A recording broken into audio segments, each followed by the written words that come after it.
kita, mungkin kalian sudah familiar dengan HIV/AIDS ya. Sudah sering dengar HIV/AIDS. HIV itu apa? AIDS itu apa? ODA itu apa? Penyakit HIV itu apa? Seperti apa? Mungkin, tapi untuk secara detailnya nanti bakal kita belajar bersama-sama di dalam bab ini. Untuk mengawali pembelajaran ini, alangkah baiknya kita berdoa terlebih dahulu. Berdoa untuk agama dan tempatnya masing-masing, semoga dilancarkan dan ilmu yang saya sampaikan bisa berguna untuk kalian semua. Berdoa, dipersilakan.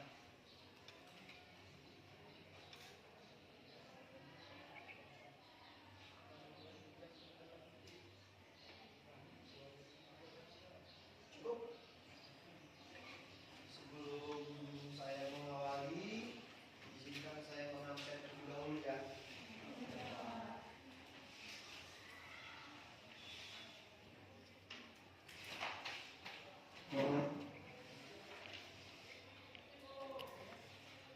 Adefa,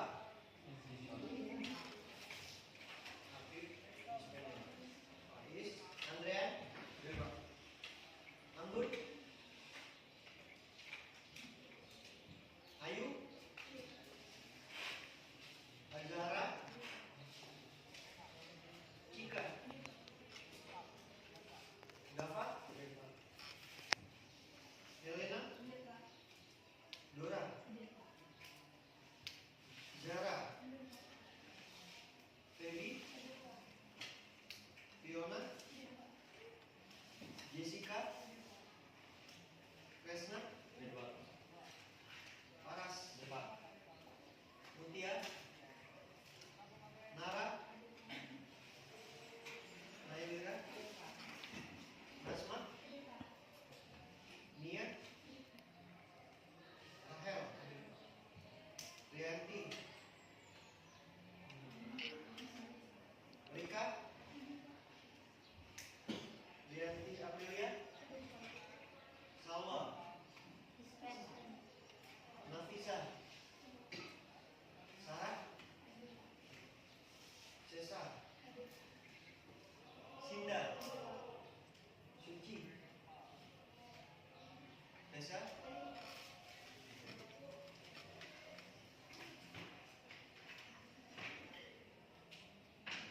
Oke, teman-teman, langsung kita masuk ke materi kita.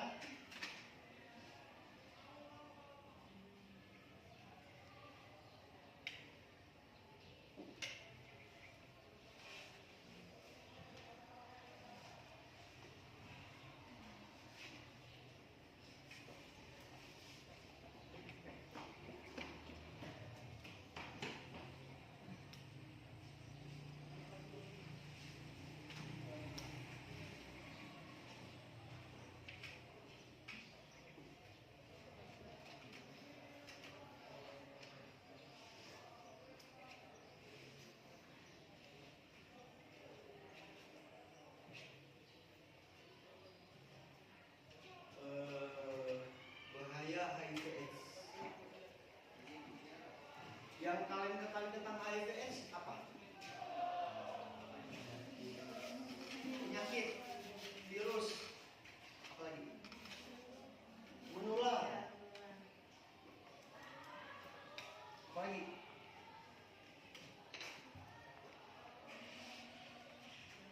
Kalau HIV apa? Kalau AIDS apa? Atau memang HIV/AIDS? Beda. HIV sendiri, AIDS sendiri. HIV apa? Ya, kalau AIDS? Oke, jadi seperti ini analoginya biar kalian bisa mencerna. HIV itu virusnya. AIDS itu penyakit yang disebabkan oleh virus. Paham? Contoh yang mungkin yang sering dan mungkin kita sudah pernah mengalaminya, COVID-19. COVID itu jenis virusnya. Efek dari COVID tersebut, dari virus tersebut apa? Macam-macam. Ada yang gangguan pernapasan, ada yang batuk, ada yang apa, macam-macam, tergantung dari imun masing-masing, tergantung dari antibodi masing-masing, dan tergantung seberapa efek dari lamanya virus tersebut bermutasi di tubuh kita. Nah, seperti itu ya. Kalau misalnya sebenarnya Pak bedanya virus HIV/AIDS dengan COVID itu apa? Sebenarnya sama-sama virus, sama-sama virus. Tapi virus HIV/AIDS ini virus yang pintar berkamuflase atau bermutasi itu pintar dia menyerang karena yang diserang sama dia itu antibodi kita. Tahu antibodi kita imun. Jadi logikanya gini teman-teman. Kita bisa kuat, kita bisa sehat, dan kita bisa berdiri sampai sekarang ini kalau memang kita punya anti imun yang kuat atau defense pertahanan dalam tubuh kita. Seandainya defense itu diserang, runtuh, ya kita nggak punya tameng lagi. Ibarat rumah itu udah nggak ada dinding lagi. Jadi segala macam penyakit hewan ataupun apapun itu bisa masuk ke dalam rumah kita. Tuh, cara mekanisme kerjanya virus HIV itu seperti itu.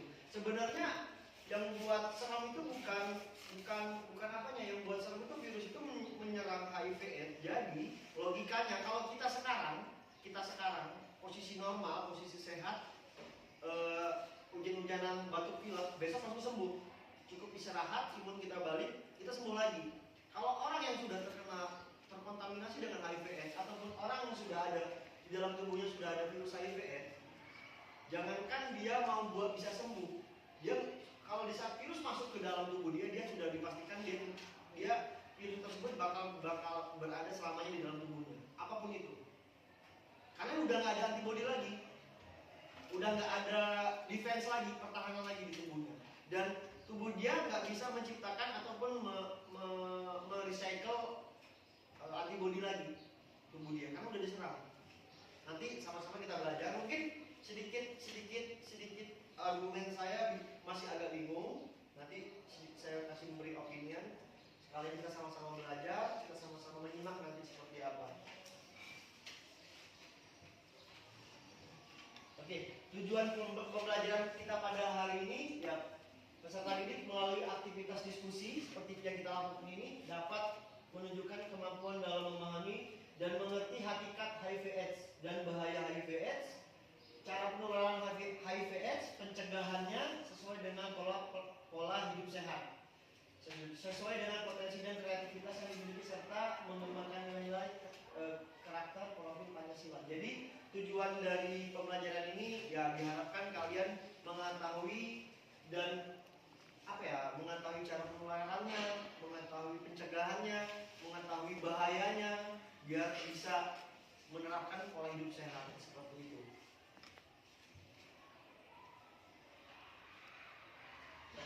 Sebelum kita jauh lebih dalam lagi, saya di sini ada pertanyaan pemantik, pertanyaan pembuka, pertanyaan untuk merangsang pemikiran kalian. Yang pertama, mengapa peserta didik perlu memahami dan mengerti hasil rencana materi hakikat HIV/AIDS, bahaya HIV/AIDS, cara penularan HIV/AIDS, dan cara mencegah sesuai dengan pola perilaku hidup sehat.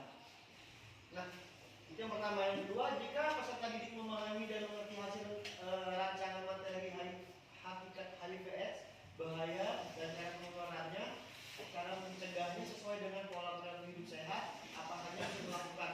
Jadi dari pertanyaan pemantik ini kita ditargetkan setelah belajar ini kita dapat minimal setidaknya bisa mengetahui dari dua ini tersebut. Seperti itu ya.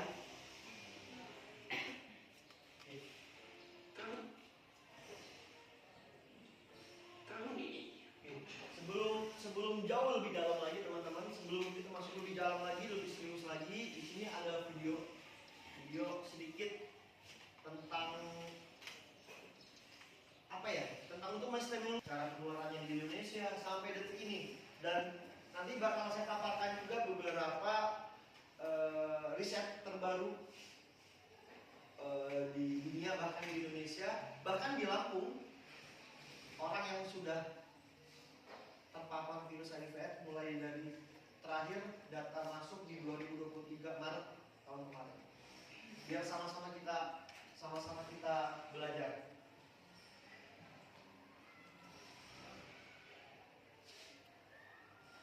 Udah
karena virus HIV itu jago di banyak hal.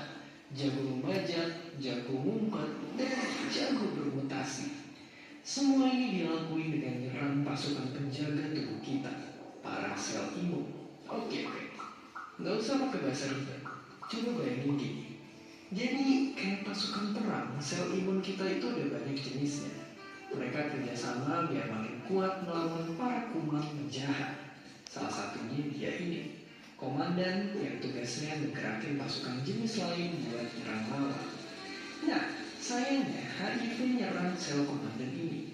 Dan karena sang komandan tumbang, tubuh jadi gak tahu lagi kalau ada yang nyerang. Ibarat kena sergap, tentara tubuh jadi kalah. Tapi emangnya gimana mereka bisa ngalahin pasukan perang kita segampang itu?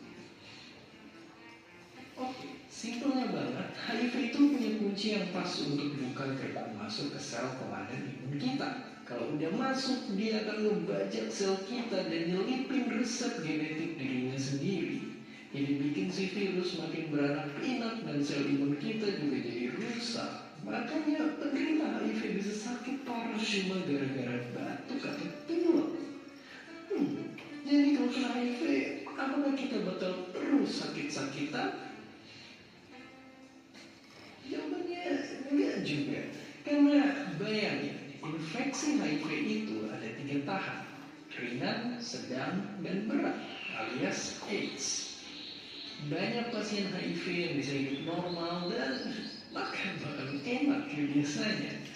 Kita udah punya pengobatan untuk nyegah si virus nambah banyak di badan. Tapi ya, sayangnya obat ini nggak bener-bener ngilangin virusnya.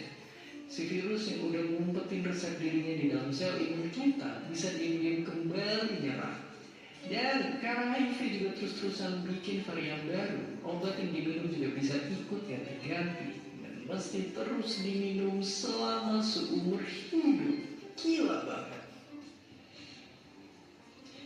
Ya, HIV punya trik buat ngelamahin tentara kita. Tapi tentunya kita nggak mau kalah. Sampai sekarang udah pernah ada juga yang dinyatain bebas seutuhnya dari sang virus. Yang mau juga nemu senjata perlawanan baru berupa vaksin mRNA. Di mana vaksin ini ngajarin pasukan imun kita untuk bisa kenalin dan nyerang HIV alias ya simpelnya cara kerjanya kayak guru. Tubuh kita itu aslinya udah punya tentara dan senjata yang lengkap, tapi tiap ada musuh yang baru mereka mesti diajarin dulu untuk bisa melawan. Ali satu ini pernah bilang kalau vaksin jenis ini adalah obat masa depan. Dan semoga ini bukan cuma janji manis kayak politikus. Ya, HIV AIDS memang belum ada obatnya. Tapi para ilmuwan juga gak berhenti banting tulang buat nemuinnya. Sambil mengkaji keajaiban itu jadi nyata, seenggaknya kita bisa ikut melawan mitos-mitos soal HIV di luar sana. Jangan juga mandang orang-orang yang hidup dengan HIV cuma sebelah mata. Dan semoga suatu hari nanti nasib HIV AIDS bisa kayak cacar smallpox, musnah tanpa sisa. Dan seperti biasa, terima kasih.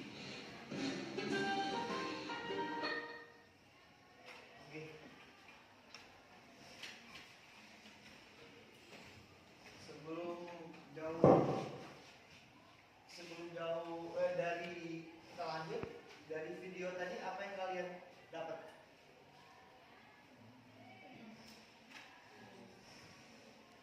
Apa yang kalian dapat tentang video tadi?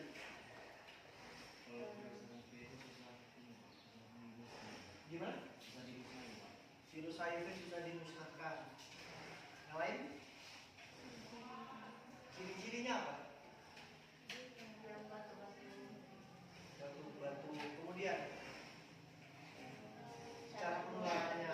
Lewat apa cara penularannya? Jarum suntik.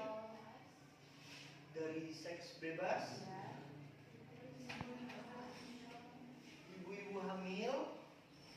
Ibu-ibu hamil itu sudah bakal menularkan ke anak yang dikandungnya, maksudnya bukan ibu hamil bisa menularkan ke yang lain, bukan.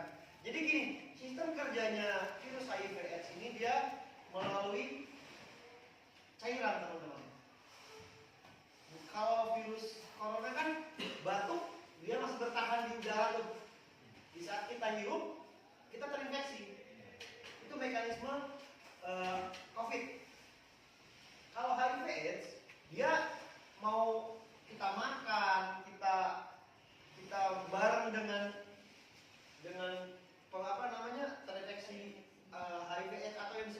ODA. ODA itu orang-orang yang dengan HIV/AIDS.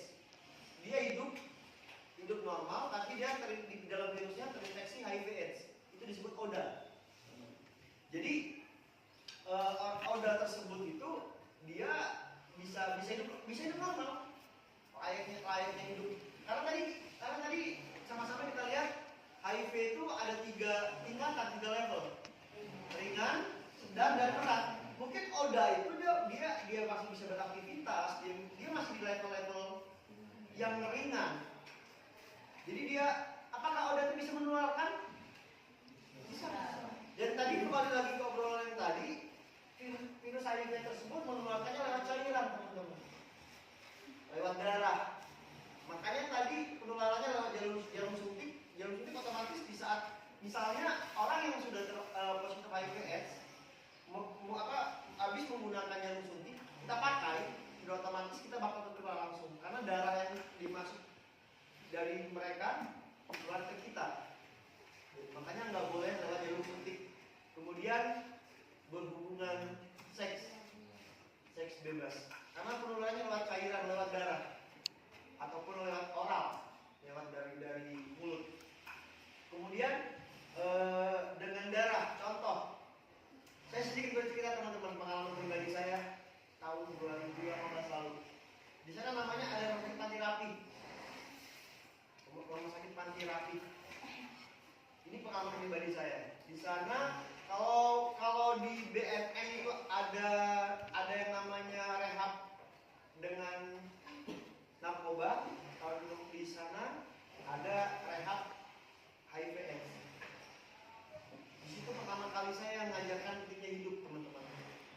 Pentingnya hidup itu, berharganya hidup itu, di situ saya benar-benar menyadari.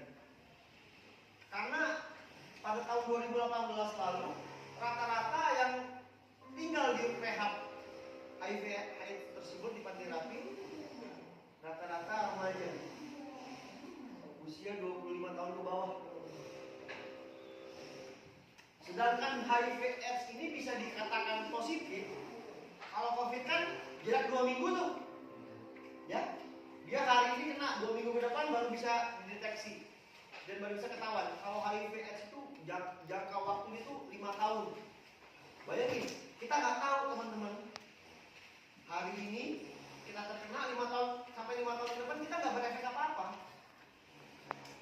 Di saat 5 tahun ke depan kita baru bisa merasakan efek-efeknya. Karena mekanismenya HIV/AIDS tersebut dia menyerang imun kita perlahan, kan bermutasi tuh, satu masuk bermutasi jadi banyak, jadi 2, bermutasi jadi 3, bermutasi sampai akhirnya jangka waktu 5 sampai 10 tahun baru berefek ke tubuh kita. Tapi kita selama 5 tahun kita ngapain aja Pak? Kita nggak ngerasa apa-apa, kita ngerasa normal. Tapi kok semakin hari kok semakin drop. Yang perubahan itu nggak bakal kita alami dan kita nggak bakal bisa merasakan yang signifikan karena ya kita nggak langsung drastis berubahnya, bertahap seperti itu.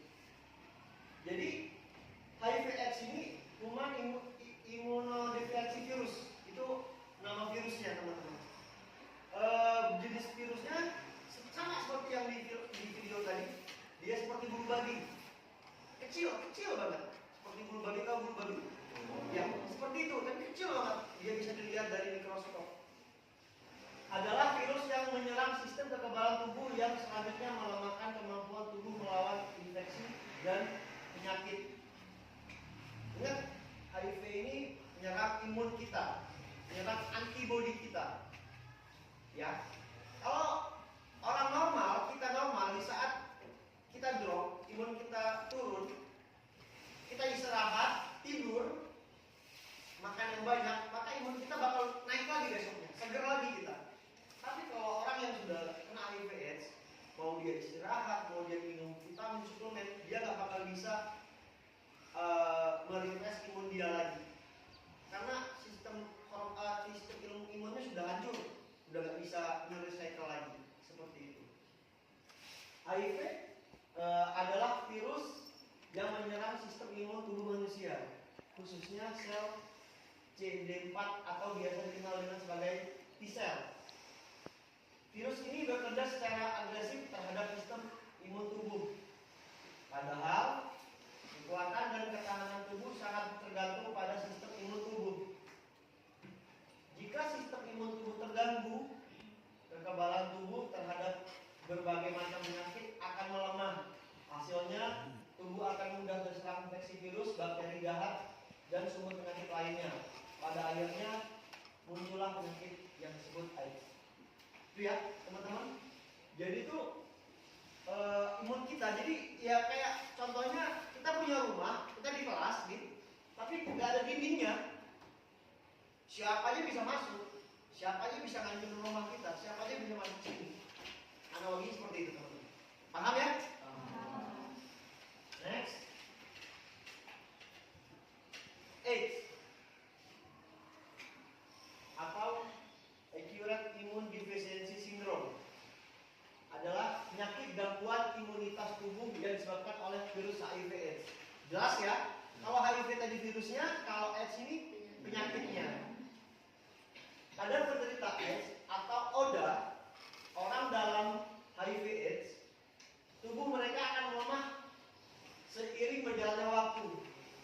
Tubuh ODA yang mengalami pelemahan akan rentan diserang penyakit seperti infeksi dan kanker. Pasien yang sudah terinfeksi HIV/AIDS akan mengalami stres berkepanjangan, akan mempercepat penyebaran HIV/AIDS atau AIDS.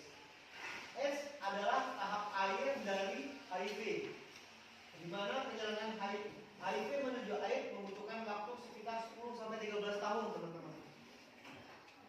Nama AIDS itu sendiri pertama kali digunakan oleh Don Armstrong, kepala bagian infeksi di New York. Jelas. Beri saya. Menuju HIV, dari HIV ke AIDS itu butuh waktu 10-13 tahun. Lebih dari apa yang saya paham tadi. Kalau saya tadi memaparkan 5-10 tahun. Ini 10-13 tahun. Jadi sedikit kita merenungkan. Dalam 9 jari semoga kita terbebas dari segala macam penyakit yang ada di dunia ini.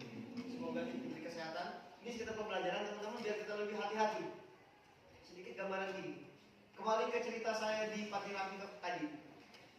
Kalau katakanlah anak tersebut usia 20 tahun, teman-teman, dan saya lihat 20 tahun dia sudah direhab di sana. Kalau kita lihat dari sini 10-13 tahun, usia berapa dia terkena? 7-10 tahun dia sudah terinfeksi HIV/AIDS. Dan dia baru bisa ketahuan di usia 20 tahun. Bisa kalian bayangkan? Bisa kalian bayangkan? Dan di situ dari 100%, katakan dari 100 orang pasien di situ, 85% usia di bawah 25 tahun ke bawah. Bayangin teman-teman. Di usia yang dimana memang masih produktif buat kerja, masih sehat, masih wildfire-nya, masih masa emasnya, dia berada di satu ruangan 4x4 yang dimana steril ruangannya. Jadi kenapa kalau saya bisa masuk? Pada saat itu saya membantu dosen saya untuk penelitian. Jadi saya meneliti ODA di situ. ODA. Jadi saya itu seperti di kebun binatang jatuhnya. Sorry, karena memang benar-benar steril. Kami itu dibatas sama mereka di dalam kamar, jeruji, kaca lagi, dan baru kaca itu tiga lapis kalau masalah kaca. Jadi kami tidak bersentuhan langsung kaca, dan kami menggunakan asmat. Tahu asmat? Baju asmat. Segitu safety-nya kami pada saat itu. Di sana saya mau wawancarai, makanya saya bisa tahu anak-anak remaja yang terpapar itu pada tahun itu. Ya, karena saya langsung berkomunikasi. Setelah saya sampai di bangsal terakhir, di bangsal tahap tinggi, Pak, maksudnya dengan segala macam fisik yang udah tadi di saat di awal mereka masih fisiknya sama kayak kita tuh, masih normal, masih bisa ketawa, hanya saja pucat dan layu lah. Dimasuk di tahap sedang, ya sedikit kelihatan lah dari fisik, sangat jelas, sangat kelihatan. Dan yang di tahap terakhir ini lebih memperhatikan. Jadi ada satu perempuan kalau di saat itu, di zaman itu usianya sekitar 20-30 lah, gadis. Dan tangganya entah apa, pokoknya perempuan. Jadi di kamarnya itu saya tertarik sama tulisan coretan di dinding tembok kamarnya. Kalian ingat kalau kita pemilihan suara OSIS kemarin? 1, 2, 3, 4, 5 kayak udah penuh dindingnya. Penuh dindingnya. Dengan coretan, ada dengan pensil, ada dengan spidol, ada dengan kaku. Yang penting dia bisa ada kelihatan di temboknya. Saya tanya, itu apa? Saya tinggal nunggu matinya. Entah di coretan keberapa saya dipanggil sama Yang Maha Kuasa. Ingat teman, maksudnya saya nggak tahu. Maksudnya seperti ini. Dia tuh tinggal nunggu waktu lagi aja. Dia tahu usia dia tuh nggak bakal panjang. Saya sudah pasrah. Saya sudah frustasi dan saya sudah nggak tahu bakal seperti apa. Dia divonis stadium akhir. Tapi dipastikan dia bisa ketahuan virus, bisa ketahuan positif HIV itu di saat usia dia di masih sekolah SMP kelas 3, kelulusan SMP kelas 3. Di saat umur dia 20 tahun katakanlah, ya dia selama itu dia udah putus asa, teman-teman. Bukannya berarti dia nggak mau berobat vaksin, dia udah putus asa. Makanya seperti yang tadi, jadi di saat stres otomatis itu lebih cepat penularannya. Logikanya kita kalau stres imun kita tuh bakal drop. Jadi katakan bad mood lah bahasanya ya. Bad mood itu menurunkan imun kita, teman-teman. Sebenarnya. Makanya di saat kita bad mood, di saat kita bete, kita tuh kayak ngerasa lemas, kayak ngerasa ya nggak bergairah lah seperti itu. Tidak strong. Ya karena imun kita secara otomatis bakal turun. Dan begitu juga dengan orang-orang mereka gitu. Gak usah saya sebutkan, gak usah saya ceritakan gimana bentuk fisik mereka. Mungkin kalian sudah paham dengan segala macam penyakit kulitnya yang ada di dalam ini dia, badan dia. Kalian tahu kulit buaya? Gimana kalau kalian kulit buaya itu ada mengelimuti badan kalian? Itu infeksi jamur gitu. Dan mulutnya itu benar-benar bukan kayak kita, nggak ada warna, benar-benar putih. Tahu roti yang udah ada jamur putih-putih? Ya itu ada di mulutnya. Bayangin teman-teman, bayangin, itu jamur loh, itu baru dari fisik loh, belum dari organ dalamnya, belum dari sel-sel lainnya. Nanti kita belajar lebih dalam. Nah, seperti yang yang ada di video tadi ya, asal usul HIV/AIDS. Jadi virus HIV/AIDS diyakini pertama kali ditemukan di Kansa atau di Kongo pada tahun 1920 ketika dilaporkan adanya penyebaran infeksi virus HIV atau simpanse dan gorila kepada manusia. Jadi awal mulanya tuh seperti virus-virusnya seperti ini, dia bakal bermutasi berkamuflase. Awal mulanya seperti ini. Penyebarannya dari simpanse atau gorila ke manusia. Jadi awalnya virusnya dari hewan awalnya. Di Indonesia, permasalahan AIDS muncul pada tahun 1987 dari seorang turis asing bangsawan Belanda yang meninggal di Bali dengan tanda-tanda infeksi HIV/AIDS. Berita penyebaran virus HIV/AIDS yang terjadi di Indonesia menyebutkan bahwa AIDS masuk di Indonesia pada tahun 1987, teman-teman. Dan belum lahir. Saya juga belum lahir tahun segitu. Tidak ada virus di Indonesia. Sebenarnya virus AIDS sudah ada pertama kali di Indonesia pada tahun 1983. Berdasarkan hasil laporan epidemi HIV/AIDS didapatkan dalam tahun tahun 2007 terdapat 27 juta infeksi baru dan 2 juta kematian akibat HIV/AIDS. Secara estimasi perkiraan terdapat HIV/AIDS di dunia diambil dari Census tahun 2008. Bayangin, tahun 2008 33 juta orang. Berarti di tahun 2018 salah satu orang yang saya lihat itu dia urutan keberapa?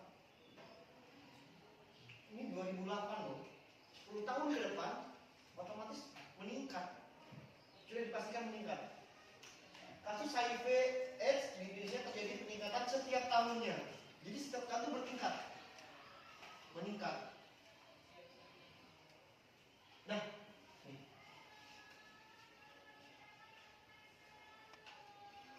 Nggak jelas ya.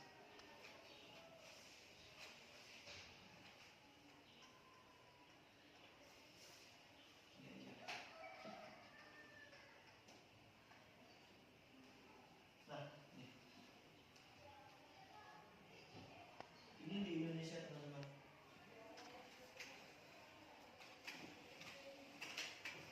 Yang belakang anak kelihatan.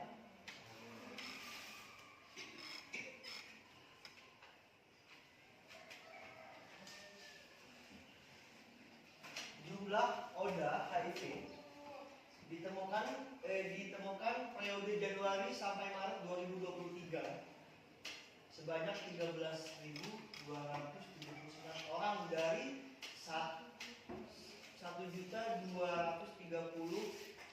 sekian yang dites HIV/AIDS. Yang dites loh. Yang nggak ditesnya kita nggak tahu. Ini yang sudah pasti dites.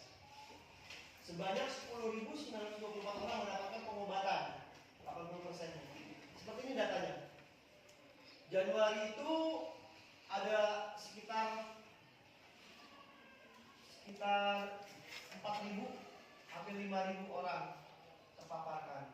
Tapi mereka dites yang positif 33.000 sekian.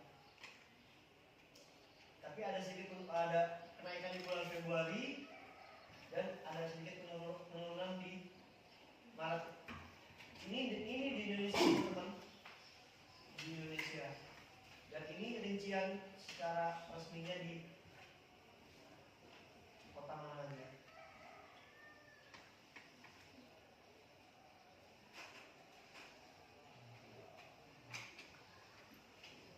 Ya, Lampung ada di posisi berapa itu?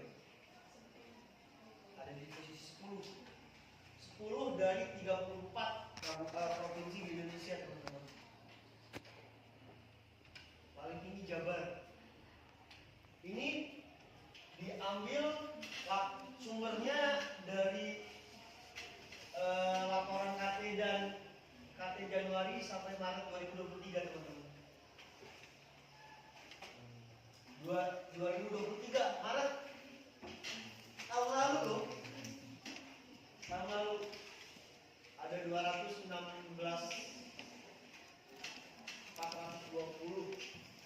Jabar, kemudian Jateng, Jatim, Jakarta, Banten, Sumut. Ini di Indonesia teman-teman. Sekarang kita lihat di dunia. Data WHO 2023 total ada 39 miliar di dunia. Dan yang lebih mengenaskannya lagi, di bawah 38,6 miliar itu di bawah 15 tahun teman-teman. Ini di atas ya? Ya, di atas 15. 1,4 di bawah 15 tahun. Perempuan itu yang di atas 15 tahun ada 20,5 miliar. Laki-laki itu ada 18,1 miliar. Jadi lebih banyak perempuan. Bayangin, ini di dunia. Tadi di Indonesia sudah jelas. Data diambil dari WHO 2024 lalu. Data ini di 2023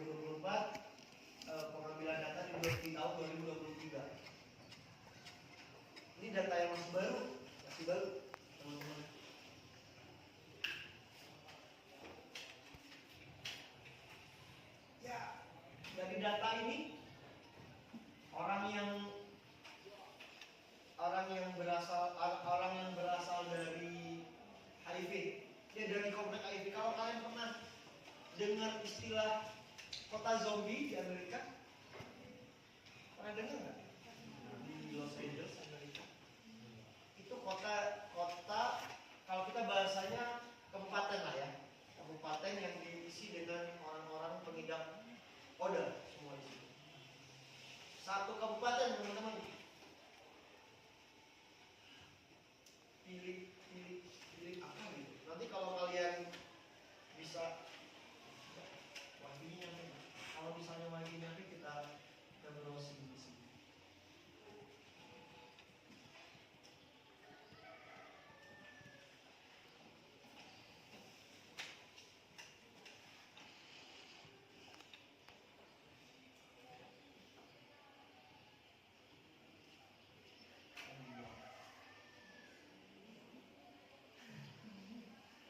Ya, intinya itu. Nanti kalian bisa lihat di atau boleh kalian lihat dari handphone dibuka.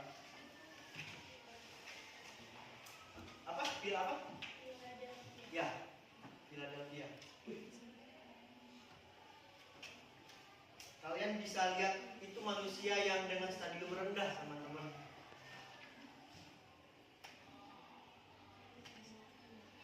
Sudah bisa dilihat? Bisa?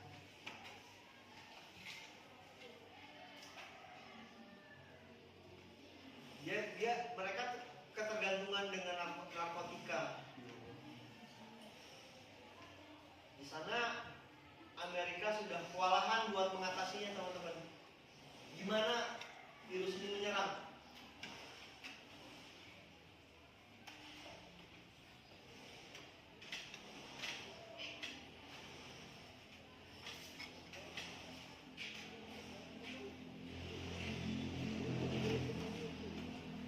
Lihat, dah, jadi ya biar kalian tahu itu loh kasat mata gambaran orang-orangnya. Itu masih stadium ringan, teman-teman. Kalian bayangin stadium air yang sana itu seperti apa? Oke, taruh handphonenya, fokus lagi ke saya. Bahaya HIV/AIDS. Infeksi HIV/AIDS memiliki 4 stadium sampai nantinya menjadi AIDS sebagai berikut. Jadi seperti ini.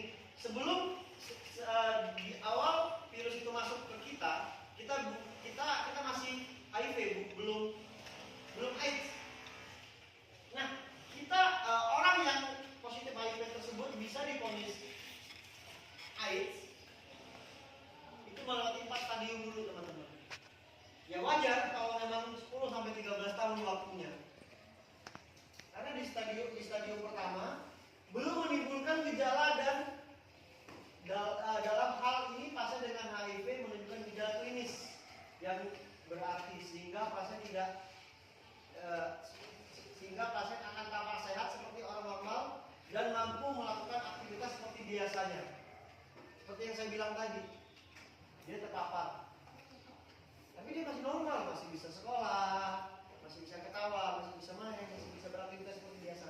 Tapi dia lupa, tapi dia nggak sadar kalau virusnya sudah masuk di dalam tubuh dia. Seiring berjalannya waktu,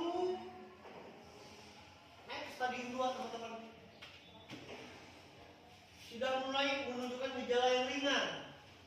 Dan gejala ringan seperti penurunan berat badan, kurang dari 10%, infeksi, berkurang pada saluran nafas dan kulit. Nah, jadi dia berat badannya itu semakin turun, semakin drop, diikuti dengan infeksi jamur kulit, maksudnya jamur kulit, dan karena memang virus itu dia nyerangnya masuknya ke batuk, pilek ya, dia mengganggu nafas dia. Itu gejala-gejala ringannya. Jalan lagi, masuk ke stadium 3, teman-teman. Pasien sudah tampak lemah tuh. Gejala dan infeksi tubuh sudah mulai bermunculan. Sudah mulai tanda-tandanya. Penderita akan mengalami penurunan berat badan yang sangat berat, diare yang tak kunjung sembuh, demam yang hilang timbul dan mulai mengalami infeksi jamur pada rongga mulut. Oh, berarti yang saya lihat kemarin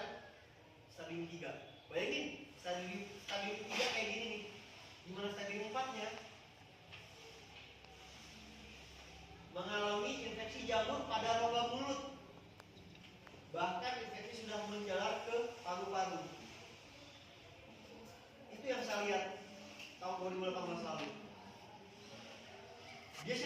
Dia sudah meyakini kalau dia itu sudah HIV. Kita nggak tahu, dan saya juga nggak bisa membayangkan kalau misalnya stadium 4 itu seperti apa. Pasien akan menjadi AIDS. Aktivitas pasien akan banyak dilakukan di tempat tidur karena kondisi dan keadaannya sudah mulai melemah dan infeksi mulai bermunculan di mana-mana dan cenderung berat.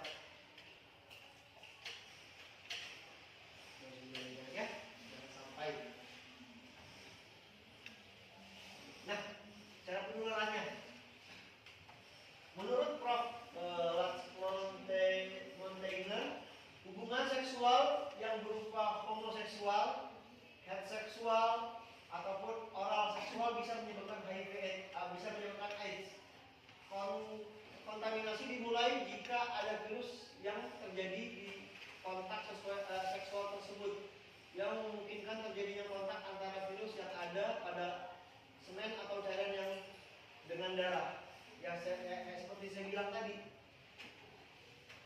Sebenarnya ya, di sini sorry kalau agak sedikit berbau 21 tahun, saya menganggap kalian sudah dewasa. Ini konteksnya pembelajaran. Ya, kenapa pemerintah sering sekali menggalakkan pengaman atau kondom? Sebenarnya itu bukan pencegahan, teman-teman. Dan itu bukan solusi menurut saya. Menurut saya pribadi, dan itu bukan solusi. Karena kita nggak tahu, teman-teman. Kita nggak tahu si penderita HIV dia dengan jamur dia di mulut sudah otomatis ya luka itu pasti ada di mulut. Di saat kita melakukan hubungan seksual, walaupun kita menggunakan pengaman atau kondom, di saat kita melakukan itu ciuman katakanlah, kita nggak tahu darah itu bakal bisa menular ke kita atau tidak. Ya, itu gambarannya. Jadi menurut saya alat pengaman atau kontrasepsi itu tidak berpengaruh untuk pencegahan ini. Itu ya. Kemudian,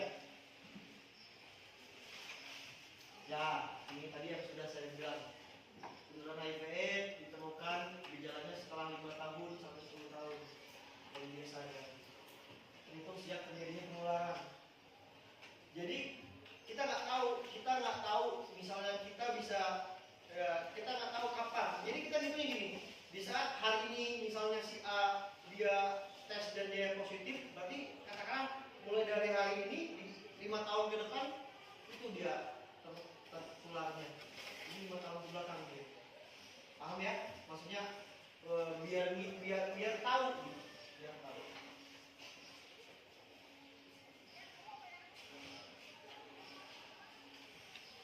Ya ini gejala-gejala klinisnya. Rasa lelah yang berkepanjangan, sering demam lebih dari 38 Celcius, serta disertai keringat malam tanpa sebab yang jelas, sesak napas, batuk berkepanjangan, berat badan menurun secara mencolok, pembesaran kelenjar. Tahu kelenjar kita dulu biasanya itu ada di sini, di lipatan ketiak, di paha, itu kelenjar. Kalau pernah dengar Olga Saputra meninggal karena kelenjar getah bening, ya itu kelenjar itu yang disebut. Di leher, ketiak, dan di lipatan paha betul tanpa sebab yang jelas. Diare yang hebat secara terus menerus, bercak memerah kebiruan pada kulit, dan kalau terjadi infeksi maka infeksinya akan semakin meluas dan semakin berat. Ini gejala-gejala yang tanda-tanda ringan klinisnya yang sudah pasti dialami oleh penderita. Di samping itu, penderita AIDS sering mengalami infeksi yang seharusnya tidak lazim terjadi pada manusia, dan bahkan kejadian ini justru semakin berat pada penderita AIDS. Seperti pada fenomena Karimi, kemudian anak yang orang tua terinfeksi HIV/AIDS pernah mengalami transfusi serta menderita hemofili, mempunyai kecenderungan terinfeksi HIV/AIDS. Nah, atau virus HIV. Jadi gini, kalian pernah dengar cuci darah? Ya, donor darah bahasanya. Ya, itu salah satu. Jadi pembelajaran buat kita teman-teman, kalaupun kalian nanti di rumah sakit, berobat ke dokter, mulai dari hari ini kalian lebih safety. Safety-nya seperti ini. Di saat ada dokter ataupun orang yang mau menyuntik, kalian pastikan jalurnya bersegel. Itu pembelajaran buat kalian. Pastikan. Bila perlu tanya. Karena itu salah satu penularannya. Kita nggak tahu teman-teman. Kita nggak tahu. Oh, setahun 2 tahun masih lazim. 5 tahun ke depan, 10 tahun ke depan, baru ada kemungkinan. Nah, makanya saya mengajar ini, memberi ini, biar kalian tuh lebih safety, lebih berantisipasi, lebih berhati-hati lagi tepatnya. Paham ya?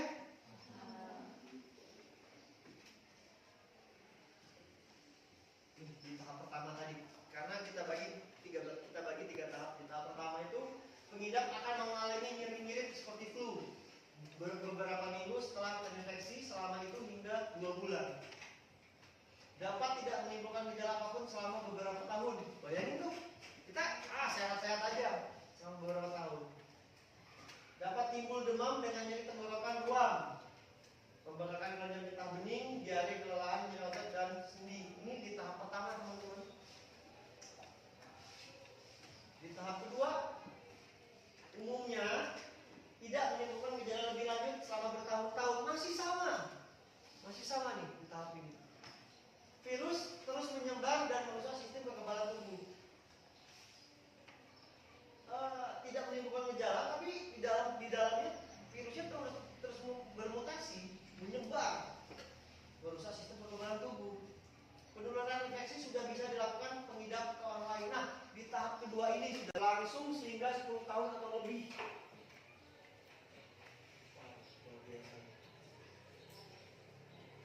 Di tahap ketiga, daya tahan pengidap rentan sehingga mudah sakit dan akan berlanjut menjadi AIDS. Demam terus menerus, lebih dari 10 hari, merasa lelah setiap saat, sulit bernafas, diare berat, dan dalam jangka waktu yang lama, terjadi infeksi jamur pada tenggorokan, mulut, dan kelamin, timbul bistik ungu pada kulit yang tidak akan hilang, nafsu makan hilang sehingga berat badan turun drastis.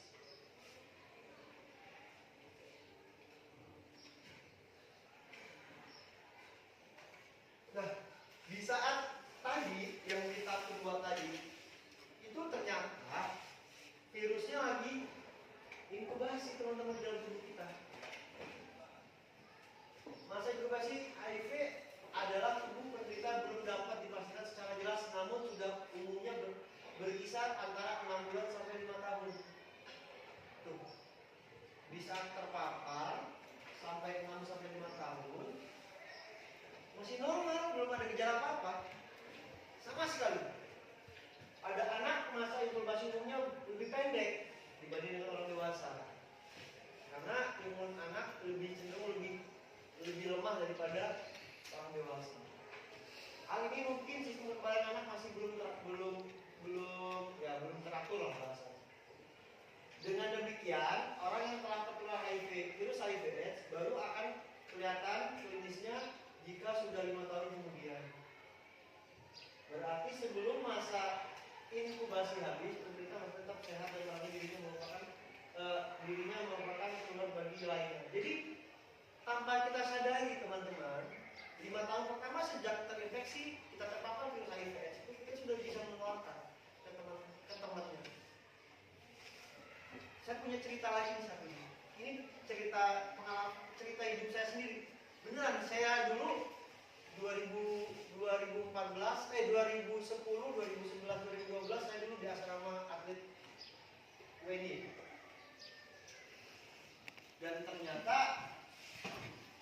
di samping asrama kami itu ada namanya, kalau di sana itu ada perkumpulan mahasiswa ya, KPM namanya. Perkumpulan mahasiswa dari Lampung, dari mana.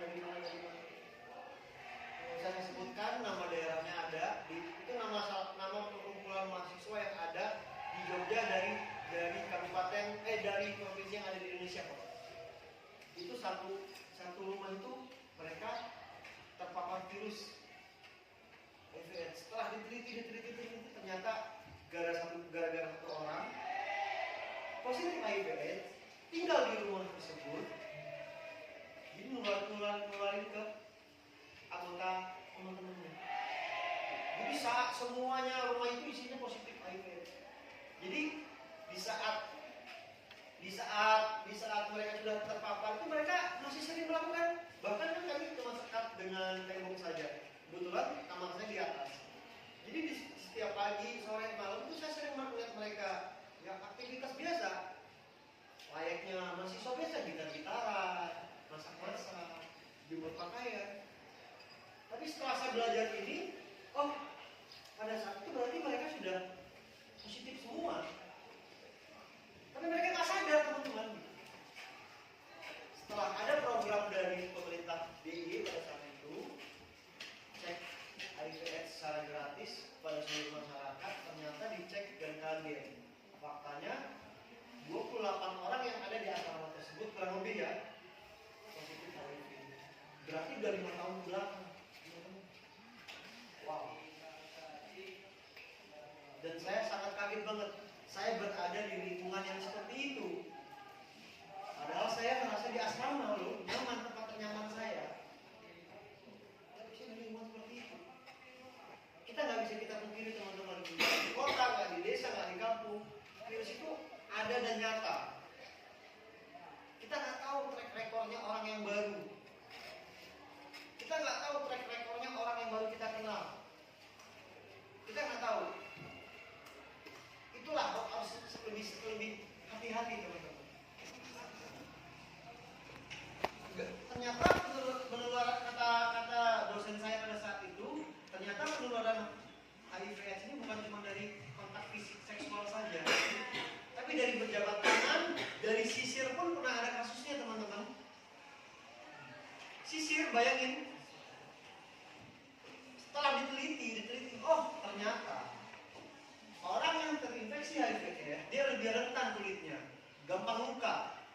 Di saat dia nyisir, darah nempel ke sisir dan dipakai sama kita ke tobe dan segala macam, nyisir juga. Oh, kita nggak tahu. Itu ada, teman-teman. Dan itu benar-benar ada. Benar-benar nyata. Simple, sepele, tapi ada. Jadi berjabat tangan, luka, nempel, kita nggak tahu. Maksudnya bukan mau mengurung diri, bukan. Tapi kita bijaknya, kita harus tahu orang baru, kita harus saling mengenal rekan kita, biar tidak semakin jauh lagi penularannya itu. Dan diimbangi dengan hidup sehat, teman-teman. Pola hidup sehat, olahraga, imun itu senjata buat kita loh. Imun antibodi itu senjata buat kita. Kita bahagia, kita berolahraga, kita ketawa itu sedikit obat untuk menaikkan imun. Sebenarnya tanpa kita sadari. Selain dari pola hidup sehat, makan bergizi dan lain-lain seperti itu. Nah, ini bisa dipastikan dengan cara apa? Dengan tes antibodi. Tes ini bertujuan mendeteksi antibodi yang dihasilkan tubuh melawan infeksi HIV. Meski akurat, perlu waktu 2-12 minggu agar jumlah antibodi dalam tubuh cukup tinggi untuk mendeteksi saat pemeriksaan.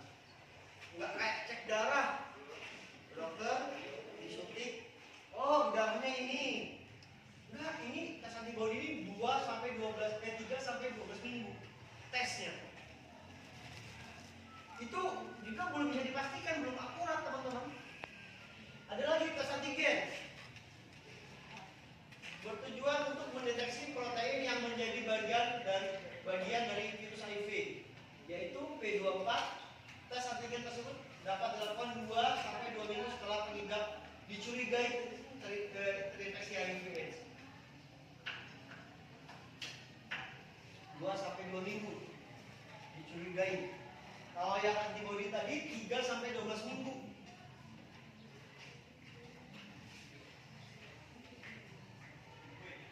Ya sudah jelas lah ya. Pencegahnya dengan apa? Menjadi seks bebas, jangan menggunakan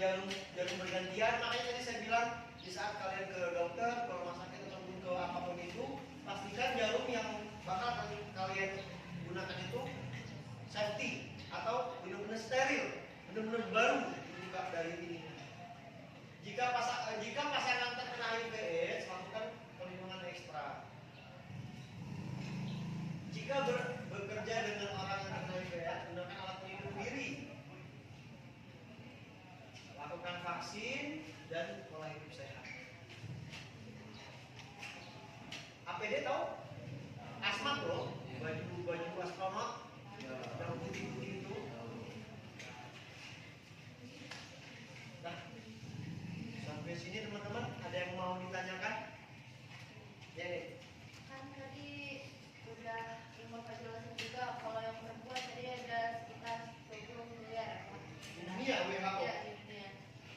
Pertanyaannya gejala HIV perempuan dan laki-laki itu sama atau mungkin ada perbedaan? Oke. Pertama dong. Pertanyaan seperti ini teman-teman. Gejala untuk laki-laki dan perempuan itu beda atau sama? Tadi kan sudah kita belajar, sudah kita pelajari. Nah, ini umum, gejala yang pasti dilakukan oleh yang ada di semua orang. Tapi efeknya itu tergantung dari tubuh korban. Contoh, tadi katanya kalau anak kecil dia lebih singkat, lebih cepat penularannya karena imunnya lebih lemah dibanding dengan orang dewasa. Sekarang gini, imun Hanin dengan imun Kresna itu jelas berbeda, pasti beda. Di saat kalian diserang virus, katakanlah influenza, tahu virus influenza, batuk pilek? Ya, sama-sama diserang virus influenza aja. Mungkin Kresna biasa aja, Hanin mungkin drop. Ya karena mungkin Hanin imunnya lebih rendah mungkin. Ataupun kebalikan, misalnya Hanin sama Kresna hujan-hujanan. Kresnanya demam, Hanin biasa aja. Di saat hujan-hujanan, si Hanin imunnya lagi bagus. Jadi semua itu tergantung dari imun, teman-teman. Tergantung dari imun kita. Imun itu didapat dari mana? Dari kita sendiri yang menciptakan imun tersebut. Ditambah lagi dengan suplemen, obat, vitamin. Makanya kalian belajar hidup sehat itu, pola hidup sehat itu salah satunya tidur cukup, makan bergizi, makan teratur, olahraga. Itu sebenarnya buat apa? Sebenarnya untuk meningkatkan imun kalian. Salah satunya. Karena imun itu semakin tinggi, semakin besar imun kalian, penyakit itu bakal susah masuk. Contoh, katanya dosen saya juga, seandainya kita terpapar virus tuh, HIV/AIDS, tapi imun kita lagi bagus, kan satu tuh virus tersebut masuk, imun kita tuh banyak loh. Dia bermutasi, dia nggak bakal bisa bermutasi virus tersebut di dalam tubuh kita, karena kalah dari imun. Jadi sudah dipastikan orang yang terpapar virus tersebut di saat masuk ke dalam tubuh kita sudah dipastikan imun dia lagi drop. Bisa jadi juga di saat imun dia masih normal, virusnya masih nempel di tubuh kita, besoknya dia drop, baru virusnya masuk. Atau banyak kemungkinan teman-teman, banyak kemungkinan. Jadi poinnya jaga imun kalian, jaga hidup sehat, lakukan hidup sehat dan menjaga pola makan kalian. Itu poin untuk kemajuan kami. Ada lagi? Cukup? Oke, kita masuk ke refleksi diri. Kalau tidak ada pertanyaan, saya pengen tahu sampai mana saya mengasih pemahaman ke kalian. Jadi saya minta tolong ke kalian tulis di kertas lembar.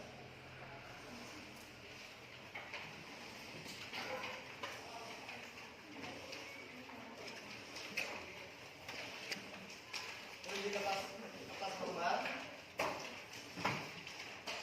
Apa yang kalian dapat hari ini dari saya? Gak usah tulis nama, nggak apa-apa. Apa yang kalian dapat hari ini dari saya?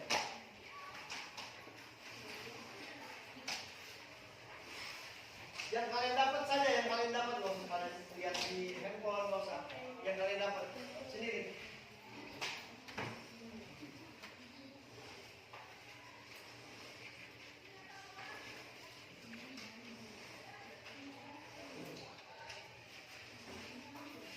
Satu menit.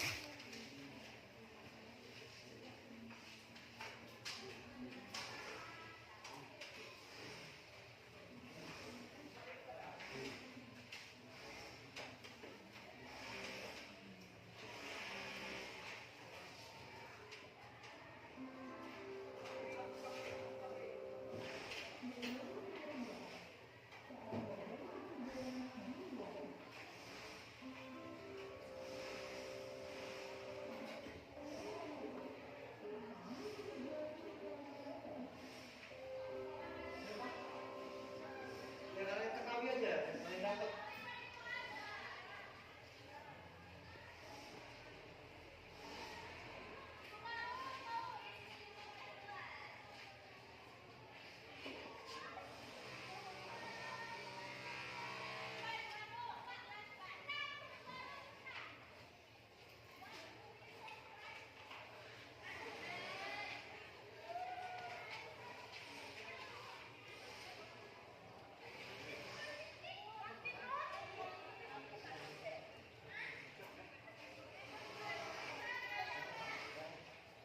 Sudah?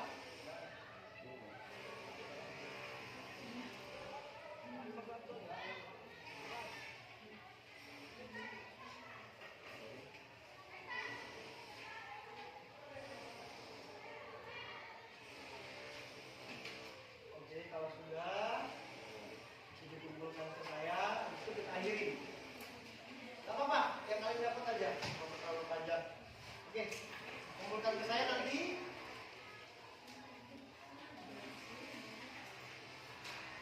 Oke, terima kasih teman-teman. Terima kasih. Mungkin materi kali ini kita cukupkan. Terima kasih sudah bekerjasama dengan baik. Terima kasih. Semoga apa yang saya beri pada hari ini bisa kalian pahami, bisa kalian aplikasikan untuk membentengi diri kalian. Semoga kita selalu terlindung dari segala macam penyakit, kita terlindung dari segala